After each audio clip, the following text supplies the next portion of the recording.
Okay, so this video is going to cover the next two participants of World War I, France and Russia. We will start with France, which on this slide you can see the lovely French flag, which kind of came about during the French Revolution, which most of you guys studied in ninth grade. All right, so France.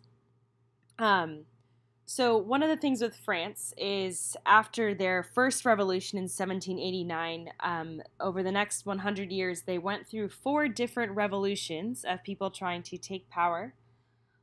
So lots of changes in leadership during the 1800s. So that kind of makes it hard to rule a country.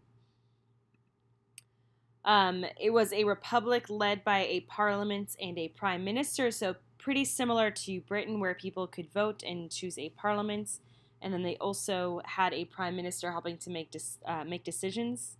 Now, unlike Britain, which did not allow, or which some male citizens could not vote, France was different.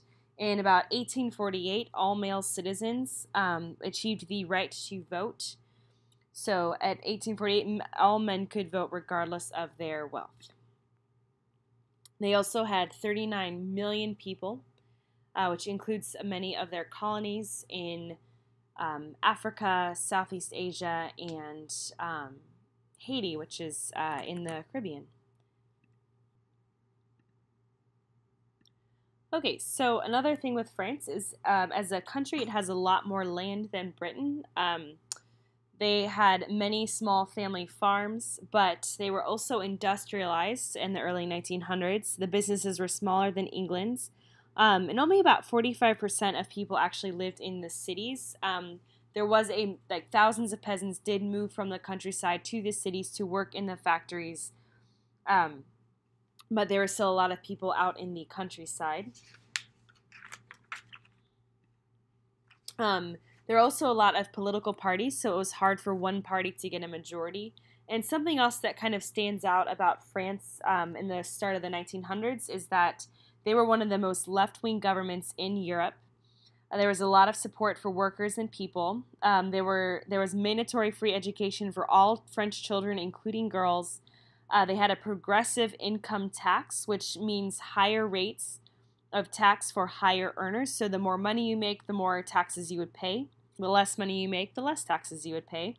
There's also a separation of church and state,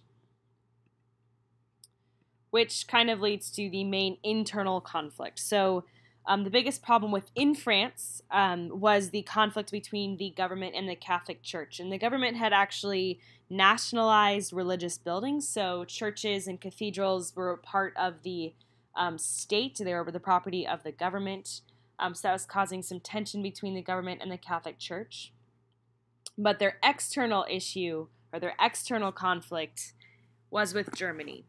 And I kind of like to compare this issue with France and Germany to like two siblings sharing a room. So Germany and France have fought over the region called Alsace-Lorraine for a very long time, and it's land that is in between France and Germany. And if you look at the map on this slide, Germany is kind of in the upper right-hand corner. France is the sort of beige color with all of the numbers representing the different provinces in France. So France is the country in the middle. Germany shares a border with France, and part of that border is the Alsace-Lorraine region. Now, it used to belong to France, but at some point in the 1800s, let's backtrack. So Napoleon loses power in 1850. And then he eventually dies, and a monarchy is put back on the throne in France. But then down the line, one of Napoleon's nephews crowns himself emperor, and he enters a very dangerous and dumb war with Prussia, which is a part of Germany. And Prussia, at the time, had one of the best professional armies in Europe. So Napoleon's nephew goes to war with Prussia and loses. Again, Prussia's part of Germany. So when he loses, France has to surrender the Alsace-Lorraine region to Germany. Now, Germany wants this region because there are a lot of German-speaking people in this area, and they want that area to be a part of Germany because, well, there are a lot of people that speak German, so they feel like they have to be a part of Germany.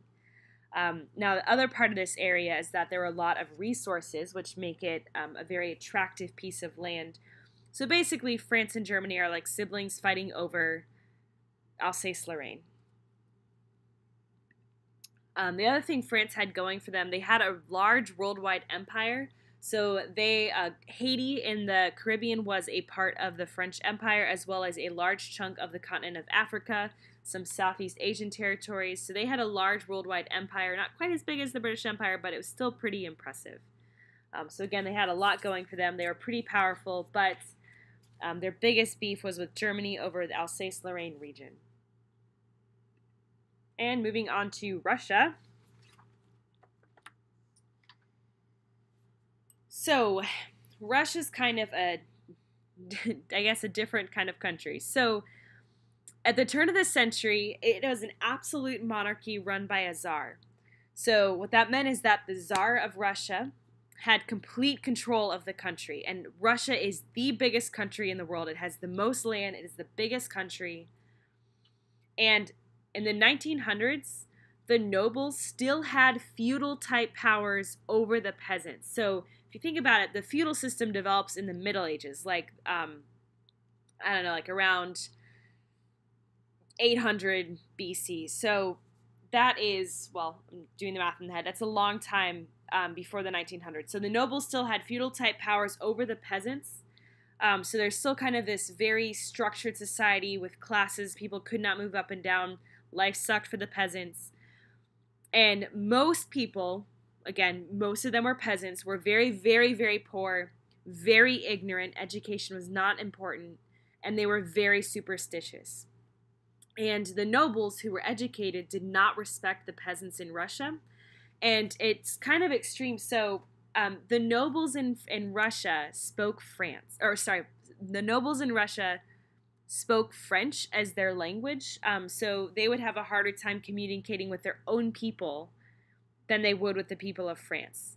And part of that was it was sort of like the well-to-do society. Catherine the Great wanted her people to be, Catherine the Great was a ruler of Russia in the past, and she had wanted her people to be closer linked to Europe. French was sort of the language of diplomacy, so nobles in Russia learned French. And it's kind of separated them from the people, from their own people, the peasants of Russia. Again, Russia's very big. There was a growing population, but there weren't as many opportunities for them, so many people in Russia ended up leaving for the United States. And at the turn of the century, in the 1900s, Russia had a population of 161 million people.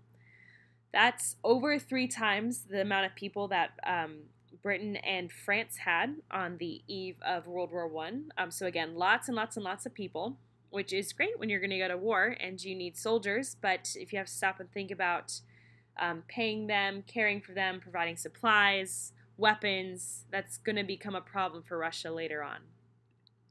The other problem for Russia is that they had many nationalities, languages, and religions. And the reason that's a problem is that it's hard to kind of unify those people under one single empire. So you kind of get a lot of people that are not really thrilled to be a part of the Roman Empire, kind of struggling with this Russian identity,